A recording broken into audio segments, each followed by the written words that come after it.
Assalamualaikum warahmatullahi wabarakatuh. Saya Wirhanuddin MPD, dosen program studi S1 Pendidikan Kimia FK Universitas Mula Warman. Video ini saya hadirkan sebagai bagian dari sertifikasi dosen tahun 2026. Materi yang dibahas berasal dari salah satu mata kuliah yang saya ampuh, yaitu Media Pembelajaran Kimia Berbasis ICT. Mata kuliah ini merupakan mata kuliah wajib dengan bobot 2 SKS. Melalui perkuliahan ini, mahasiswa dibekali pengetahuan dan keterampilan untuk merancang, mengembangkan, serta menerapkan media pembelajaran kimia dengan memanfaatkan teknologi informasi dan komunikasi. Materi mencakup konsep media pembelajaran, pemilihan dan pengembangan media berbasis digital, penggunaan virtual laboratory dan simulasi, pemanfaatan aplikasi pendukung, serta integrasi media ke dalam proses pembelajaran kimia.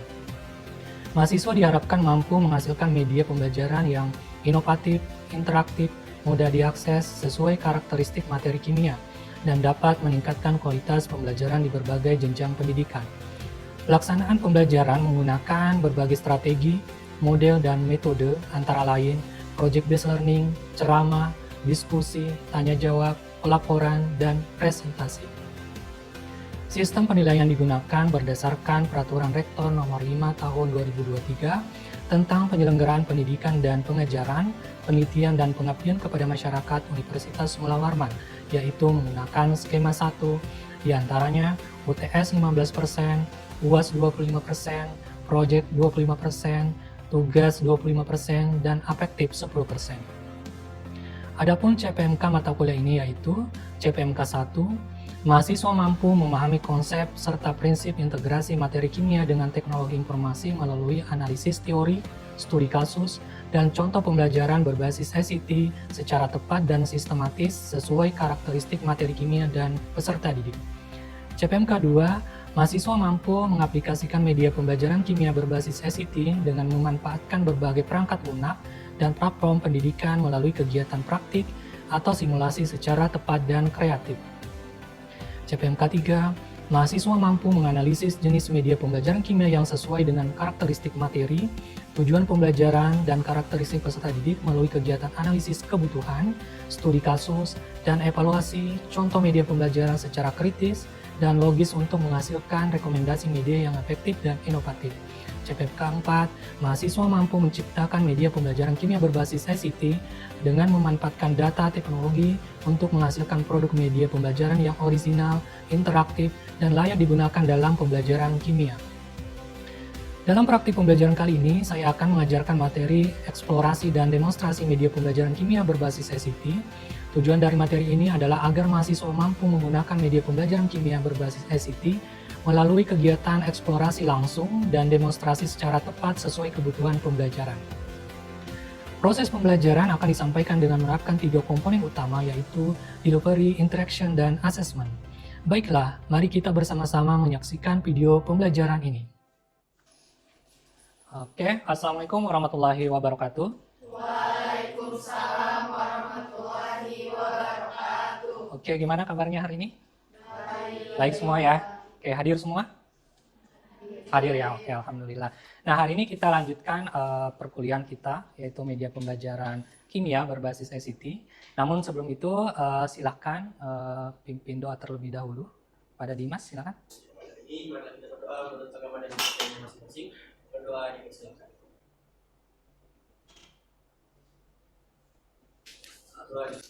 Baik, terima kasih Dimas. Jadi startnya sudah saya buka, bisa kalian absen sekarang, ya. Sambil saya siapkan bahan kita untuk perkuliahan kali ini. Sudah bisa absen semua? Tidak ada kendala? Aman ya? Oke. Nah, seperti bisa dilihat di depan bahwa hari ini adalah pekan kelima kita, ya, pertemuan kelima terkait eksplorasi dan demonstrasi media pembelajaran kimia berbasis ICT, ya. Seperti halnya yang kita pelajari sebelumnya, kalian sudah belajar tentang pengertian media pembelajaran. Kira-kira masih ada nggak sih yang ingat apa itu media? Apa Mbak? Perantara untuk membantu proses pembelajaran. Perantara untuk membantu proses pembelajaran, benar ya? Ada yang mau menambahkan? Kira-kira laptop media nggak? Iya, karena perantara ya. Oke, itu salah satu contoh yang paling mudah kita dapatkan dalam kehidupan sehari-hari. Oke, sebelum kita lanjut, coba ini adalah motivasi ya. Seperti biasa, sebelum kita lanjut, biasanya saya selalu memberikan motivasi supaya kalian tetap semangat belajarnya. Coba dibaca dan direnungkan sekitar berapa? 1 menit 30 detik lah. Coba baca bersama-sama dalam hati, kemudian renungkan. Sudah dimaknai? Ya, jadi jangan berhenti untuk belajar ya, entah dimanapun ya, di rumah ya, silakan terus belajar. Nah, ini adalah tujuan pembelajaran kita hari ini. Jadi diharapkan setelah perkuliahan ini selesai, kalian mampu menggunakan media pembelajaran kimia berbasis ICT melalui eksplorasi langsung dan demonstrasi secara tepat sesuai kebutuhan pembelajaran. Jadi ada kata sesuai kebutuhan pembelajaran. Nah, di poin ini coba kita maknai gambar ini. Misalnya nih, ada yang tinggal di Samarinda seberang? Samarinda seberang ya. Oke, anggaplah di sini adalah kampus kita ya. Atau ini dari Samarinda seberang ya. Ini adalah kampus kita ya. Ya. Ada yang bisa kita lakukan dengan berjalan kaki, bisa nggak? Bisa, Samarinda seberang bisa, tapi pasti butuh waktu lama ya. Nah, kemudian bisa menggunakan sepeda, bisa menggunakan motor, bisa menggunakan mobil, bisa menggunakan pesawat. Nah, kalau kita kaitkan dengan media pembelajaran, kira-kira yang mana yang paling efektif? Ada kata efektif. Motor. Kenapa kalian milih motor? Kalau pakai motor itu nggak butuh waktu lama karena dia bisa mendahului yang lain. Mendahului yang lain. Kemudian waktu yang diperlukan Juga efisien. efisien. Ya, daripada mobil Betul. atau sepeda jalan kaki. Kalau dari Samarinda seberang naik pesawat nggak mungkin. Nggak mungkin. Kalau mobil mungkin macet ya. Iya, benar. Oke. Kalau sepeda? Kalau sepeda juga butuh memakan waktu seperti jalan kaki. Nah, betul ya. Nah, begitu pun media pembelajaran. Ada namanya media pembelajaran yang efektif. Maka harus sesuai dengan apa? Tujuan pembelajaran. Ya, mungkin saja misalnya sepeda, tetapi mungkin butuh waktu lama sehingga nanti peserta didik kita itu lama baru pahamnya. Ya, kalau misalnya yang tadi menurut mbaknya bermotor lebih efektif, maka inilah media yang paling cocok untuk mencapai tujuan pembelajaran. Ada juga media yang sebenarnya dia sudah bagus banget nih, misalnya pesawat nih, tetapi nggak mungkin dilakukan. Kenapa? Mungkin tidak sesuai dengan tujuan pembelajaran atau tidak sesuai dengan karakter peserta didik kita. Misalnya nanti kalau misalnya kalian mengajar misalnya daerah pelosok mungkin ya, kemudian di sekolahnya baru disediakan ruang laboratorium komputer, disiapkan laptop tuh, disuruh belajar kimia menggunakan laptop, kira-kira bisa nggak? Belum tentu bisa. Kenapa? Walaupun canggih, tetapi karena mungkin mereka baru menemukan atau mendapatkan media itu sehingga mereka kesulitan. Sama halnya yang ini, pesawat ya, atau misalnya mobil misalnya ya. Nah, jadi harus disesuaikan apa? Karakteristik materi, kemudian karakteristik peserta didik. Nah, itu pengantarnya ya. Dapat ya maknanya ya? Oke. Nah, ini ada beberapa karakteristik media pembelajaran ICT harus interaktif ya. Harus memungkinkan komunikasi dua arah, guru dan siswa. Misalnya nanti kalian mengerjakan, saya harus bisa mengecek di sini hasil pengerjaannya. Nanti kita praktekkan. Kemudian harus fleksibel, dapat diakses kapan saja dan di mana saja. Boleh nggak misalnya saya kembangkan misalnya modul ajar berbasis ICT, nanti kalian gunakan di rumah. Misalnya anggaplah hari ini misalnya banjir misalnya ya. Kalian tidak bisa berangkat, kalian tetap bisa belajar dengan apa? Dengan media yang saya kembangkan. Ya, itu disebut sebagai fleksibel. Kemudian multimodal, menggabungkan ada teksnya, ada gambarnya, ada audionya mungkin, ada video, dan ada simulasi. Nah, seperti nanti akan kita kerjakan ya. Kemudian kolaboratif, mendukung kerja kelompok. Nah, ini kita akan buktikan, bisa nggak kita kerjakan secara berkelompok. Nah, inilah yang membedakan media pembelajaran berbasis ICT dengan media konvensional. Ya, mungkin yang konvensional apa biasanya? Kita gunakan kayak buku, ya, LKS, ya, hanya baca nanti dikumpul di depan. Nah, itu kan tidak bisa dilakukan dari rumah ya. Kerja kelompok juga kurang efektif. Nah, seperti itu. Ini format atau bentuk medianya. Ada teks digital, ada e-book, ya. Kemudian ada visual, ada infografis, ada diagram digital, kemudian ada audio visual, ya, video eksperimen, ya. Kalian sudah pernah menggunakan pad? Atau CEM kolektif? Belum. Belum. Nanti kita gunakan ini untuk kegiatan simulasinya. Kemudian ada harus interaktif, harus bisa disimulasikan, kemudian diaplikasikan ya dalam pembelajaran. Ini jenis media untuk pada umumnya multimedia interaktif. Tadi sudah disebutkan ada modul digital, kemudian ada animasi dan simulasi. Nah ini bagus ketika misalnya tempat kita mengabdi, ketika tidak dilengkapi dengan peralatan laboratorium memadai, kita bisa masih mengejar untuk eksperimen walaupun menggunakan virtual laboratorium. Bisa menggunakan PET, CEM kolektif, atau krokodil ya. Mungkin di SMA pernah diajarkan guru tapi tidak sadar ya. Nah beliau lagi mengajarkan tentang media pembelajaran berbasis ICT atau menggunakan media tersebut. Ada video pembelajaran. Selama kuliah ini sudah pernah nggak dikasih dosen untuk tambahan belajarnya silakan lihat YouTube saya di bagian yang ini.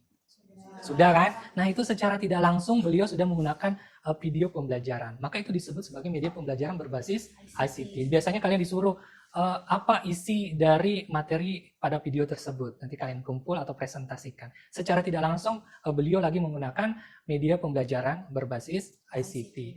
Waktu COVID kalian kelas berapa? SMP, SMA. Kira-kira yang mana kalian gunakan?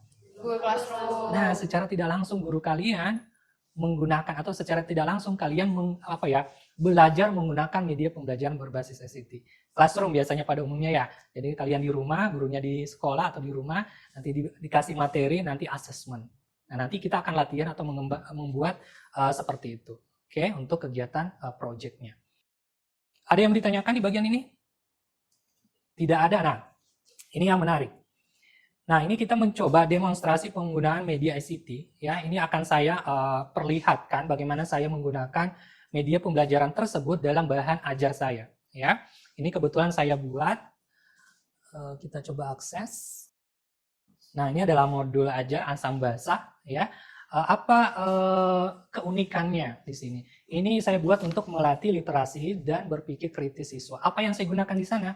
Ada menggunakan virtual laboratory, ada CEM kolektif, ada berbasis riset. Jadi kalau kalian nanti mengambil kimia eksperimen, mengembangkan riset tertentu yang bisa diaplikasikan di materi, bisa kita hubungkan di modul ajar sebagai sumber belajarnya atau berbasis penelitian bisa kita masukkan. Nanti kita akses ya. Nah ini karena panjang, kita langsung akses di bagian medianya karena kita belajar media ya, tidak menjelaskan modulnya ya. Ini kata pengantar, daftar isi, ini penggunaannya, ini adalah apa? Kalau kita lihat materi sebelumnya, ini masuk apa? Jenisnya. Apa? Ya, PDF interaktif atau modul interaktif. Benar ya? Nah, ini saya langsung ya, tidak bahas per materi, karena ini bukan bagiannya. Ini kegiatan kedua, itu menggunakan apa? Virtual lab. Menggunakan PET ya. Jadi kalaupun tidak bisa praktek basah itu maksudnya di laboratorium kita bisa memanfaatkan ini ya. Ini adalah aktivitasnya ya. Kita lihat aktivitas 1 tidak ada ya ini. Nah, jadi kita bisa mendesain seperti ini ya. Misalnya di sini praktik virtual 1 menggunakan PET ini apa? Skala pH. Berarti kita nanti menentukan skala pH. Tinggal kita menyiapkan prosedurnya, misalnya buka simulasi PET pH skala dengan scan barcode-nya. Ya kan bisa tuh, tinggal di scan. Kemudian pilih salah satu larutan sesuai pada data tabel pengamatan di bawah. Misalnya tadi orange juice ya. Kemudian catat pH awal, kemudian tambahkan air, kemudian setelah tambahkan air pH-nya seperti apa. Kemudian ulangi langkah untuk sampel sampai 5 ini ya. Kemudian amati visualisasi jumlah misalnya ion H plus-nya kah. Kemudian OH-nya, kemudian catat seluruh data dalam tabel. Nah, coba kita demonstrasikan bagaimana sih maksud dari modul ajar ini. Tinggal kita klik. Nah, nanti kita tinggal akses tuh. Kita tunggu dulu. Nah, ini ya PET-nya. Ya. Nah, cuma dalam mendesain ini, jangan memberikan halaman utama. Karena siswa kita itu belum tentu pernah menggunakan. Jadi, langsung kita akses link spesifik. Jadi langsung skala pH. Kalau kita berikan halaman utama, nanti siswa kita bingung tuh mencari-cari lagi. Kecuali kita mengajarkan terlebih dahulu atau mengeksplorasi media itu. Jadi langsung ya. Coba kita akses. Nah, ini ada pilihannya, kita mikro karena tadi dia minta partikelnya ya. Oke.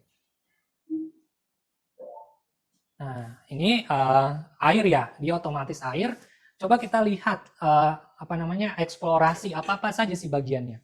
Kalau di sini ada konsentrasi, betul. Ini ada pH, indikator pH, ada sticknya.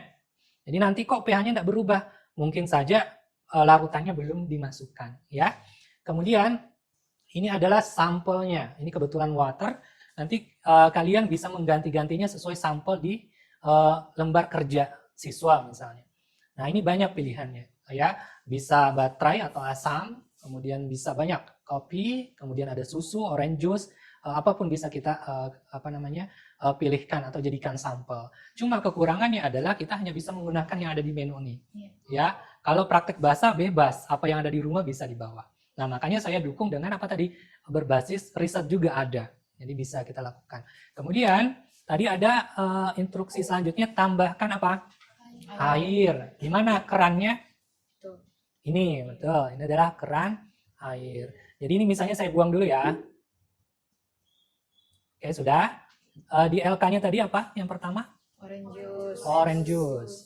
Kita coba demonstrasikan yang mana orange juice. Di bawah milk. Milk ini ya. Oke. Apa yang diminta pengamatan pertama tadi? pH ya, catat pH awal. pH awalnya berapa? 3,5. 3,5. Kemudian apa lagi tadi? Ingat nggak? Sifatnya. Sifatnya apa ini? Asam. Kenapa asam? Karena pH-nya Di bawah 7. Kalau di atas 7? Basa. Terus apalagi yang diminta? Tambahkan. Kira-kira kalau kita tambahkan gimana? Apakah berubah pH-nya? Berubah. Kita buktikan ya. Mau berapa tetes? Berapa tetes ini bukan pipet tetes ini. Berapa keran? Cukup? Berapa? 3,6. Masih asam? Masih. Kemudian saya tambahkan lagi? Masih. Jadi apa kesimpulannya di sini? Penambahan pelarut menurunkan apa? Atau menaikkan sifat keasamannya, ya. Kalau tidak kita lihat tadi kan 3, ini 3,66. Kalau kita tambahkan lagi gimana? Nah, naik lagi kan? Nah, nanti semakin banyak maka dia akan terencerkan sehingga mendekati 7 atau netral. Betul. Ya. Kemudian kalau melihat rasio tinggal dilihat nih banyak ya partikel-partikelnya. Oke. Nah, ini kita sudah mendemonstrasikan salah satu aktivitas praktek virtual lab ya menggunakan PET ya. Ada yang mau ditanyakan untuk yang ini? Sederhana kan? Ya. Sangat mudah digunakan. Nah, sekarang saya lanjutkan di modul ajar apa aja sih yang bisa kita lihat. Sudah terlihat? Nah, ini yang selanjutnya. Nah, ini coba yang bisa juga berbasis riset. Nah, ini berbasis riset. Nah, ini misalnya, jadi kita bisa memasukkan riset-riset kita supaya mendukung e-modul kita ya. Ini contohnya kita analisis, ini harus praktek bahasa atau di laboratorium. Ya. Nah, ini kebetulan saya masukkan hasil riset saya. Kalau kita akses, nah ini adalah riset yang pernah saya lakukan terkait apa? Asam basa. Asam basanya apa? Indikator alami. Jadi kita bisa melatih literasi siswa dengan apa? Membaca artikel, kemudian kita spesifikkan mau akses yang mana. Nah, ini ada ya. Nah, ini kan bisa ya. Nah, jadi siswa kita nanti bisa belajar, misalnya untuk membuat indikator alami asam basa. Nanti harus berbeda antara warna antara asam dan basa. Nah, kemudian ternyata ada juga misalnya indikator alami yang bisa dibuat trayek pH-nya supaya nanti kita bisa mengidentifikasi kira-kira kalau ada sampel A dengan konsentrasi yang sama, kalau warnanya sama maka pH-nya sama. Jadi kita bisa memperkirakan. Hal sama halnya dengan pernah menggunakan indikator universal yang dicelupkan kemudian disamakan warnanya. Nah, kita bisa membuatnya dari indikator asam basa alami. Nah, ini adalah bisa kita masukkan dalam modul pembelajaran kita yang supaya bersifat interaktif ya. Nah, ini contohnya. Jadi mereka bisa nanti mengikuti prosedurnya. Jadi ada sampel X, kemudian teteskan ke dalam triad pH, ternyata perubahan warnanya, misalnya warnanya ini. Mana yang mendekati? Misalnya yang orange ini ya. Yang paling nampak sih sebenarnya yang Y ya. Nah, ini kan Y-nya hijaunya hampir mirip ya. Maka si sampel Y ini bisa dipastikan pH-nya kisaran berapa? 12. Nah, jadi kalau kalian punya hasil riset, bisa kita masukkan sebagai media pembelajaran. Tinggal kita kemas aja dalam bentuk e-modul mungkin ya, atau lembah kerja siswa mungkin ya.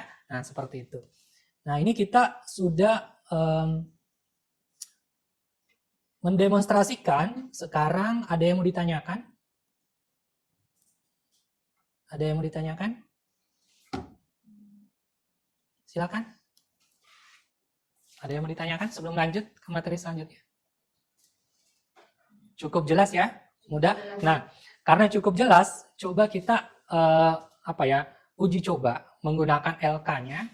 Silakan nanti boleh kalian scan barcode-nya atau langsung klik link link di bawah ini ya.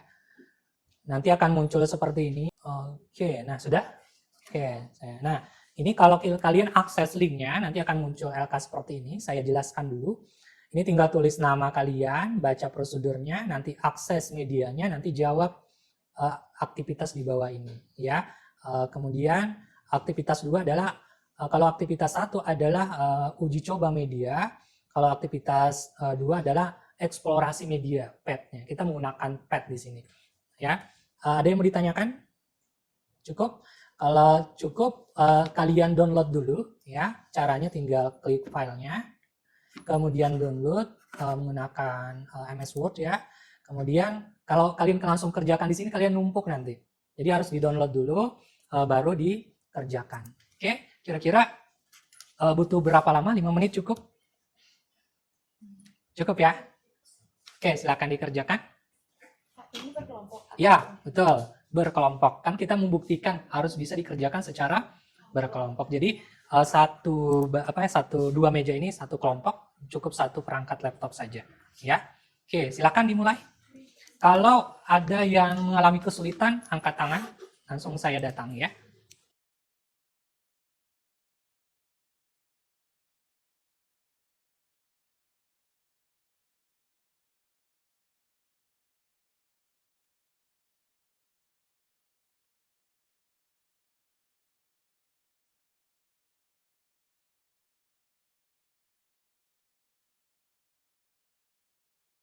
Sembari kalian kan ini tinggal sedikit nih. Ini kelompoknya Dimas sudah selesai. Sudah dikumpulkan juga, Dim? Oke, Dim mau pakai perangkat saya atau punya Dimas? Kan sudah dikumpul, berarti pekerjaan Dimas ada di sini kan? Punya saya aja, Dim. Silakan, Dim. Jelaskan apa yang kalian peroleh.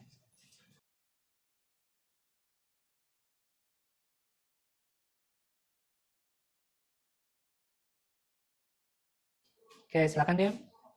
Assalamualaikum warahmatullahi wabarakatuh. Waalaikumsalam warahmatullahi wabarakatuh. Di sini kami akan mempresentasikan hasil studi kami tadi. Jadi yang pertama itu yang orange juice, kami dapat pH awalnya itu 3,5. Untuk sifat awalnya itu asam. Terus setelah kami tambahkan air 0,5 liter, jadinya 3,8 dan itu sifat setelah pengencerannya asam. Ada perubahan pH? pH-nya mendekati netral. Ya, jadi semakin ditambah Semakin mendekati netral ya. Kenapa? Karena terjadi pengenceran. Kalau kita langsung praktek sama. Jadi kalian kalau punya orange juice, kita ukur pH-nya, kita tambahkan lagi air, maka dia juga pH-nya akan bertambah. Semakin mendekati netral ya. Oke, yang lainnya sama ya. Oke, Dim. Coba salah satu di antara kalian mempraktekkan ke teman-temannya cara menggunakan. Ya, ini di sini. Oke. Ini kita memastikan apakah tujuan pembelajaran kita berhasil ya. Salah satu contoh aja deh, Mas. Oke. Jadi kita pakai contoh yang orange juice aja, Pak. Oke. Di sini kan orange juice-nya 0,5. Nah, kan kita mau tambahkan, kan di sini pH-nya 3,5 kalau 0,5 ya. Oke, itu konsentrasinya berapa, Dim? 3,5. Oh, itu pH. Konsentrasi. Konsentrasi ini bisa dilihat di mana? Ya, nah karena dia sifatnya asam, berarti kita lihat yang ini ya. Berarti konsentrasinya 3,2 kali 10 pangkat min 4. Ya, oke. Terus Dim, pH-nya berapa? pH-nya 3,5. Sifat asam, betul. Terus selanjutnya, Selanjutnya tambahkan, kan kita mau tambahkan air. Betul. 0,5 liter. Nah, bisa diukur ya. Tadi kan ada yang boleh nggak sembarang, boleh. Kalau kuantitatif boleh juga tuh, ya. Sudah jadi 1 liter. Aha, Terus di sini pH-nya berubah menjadi 3,8, aha, yang berarti dia mendekati dengan netral. ya. Terus untuk Kalau konsentrasinya semakin besar atau semakin kecil? Semakin kecil ya. Ini 1,6. Tadi sekitar berapa? 2. 2 kan? Oke, karena terjadi pengenceran. Oke. Ada lagi nih? Bisa? Menggunakannya? Yang lain? Bisa ya? Oke. Oke, terima kasih. Aplaus untuk Dimas. Terima kasih Dimas. Silakan kembali. Nah, ini silakan kumpulkan melalui link berikut ya, atau sudah saya share juga.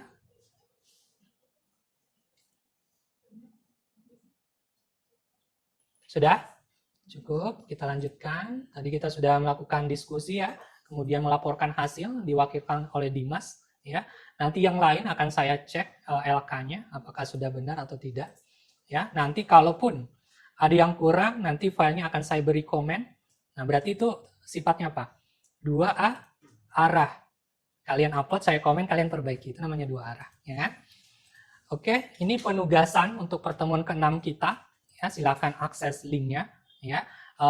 Di link ini bukan hanya virtual lab dari PET, tapi CEM kolektif juga ada, Krokodil juga ada, jadi banyak. Jadi kita mengeksplor lebih banyak supaya kalian bisa menelaah, menggunakan, bahkan menjadikan itu sebagai apa? Bahan ajar. Misalnya dalam bentuk modul ajar mungkin, ya, atau lembar kerja siswa mungkin bisa dilakukan, ya. Nah, sudah selesai. Saya tunggu pekerjaan kalian. Silakan dikumpulkan ya, karena sudah selesai materi kita. Mungkin salah satu orang dulu yang menyimpulkan, jangan kelompok dim lagi ya. Ini yang sebelah sini. Silakan coba simpulkan apa yang kita pelajari hari ini. Baik Pak, pembelajaran SI itu memiliki banyak peran dan media yang bisa kita pakai di kehidupan kita sehari-hari. Seperti kita menggunakan PET untuk melihat konsentrasi larutan asam dan basa. Dan juga penggunaan media perangkat yang kita gunakan untuk siswa dapat mempermudah kita dalam proses pengajaran. Oke, aplaus untuk. Terima kasih. Ya, jadi hari ini kita sudah menyelesaikan materi kita, eksplorasi dan demonstrasi media pembelajaran kimia berbasis SIT ya. Kalian sudah bisa menggunakan. Nah, tinggal nanti akses LK pertemuan ke-6.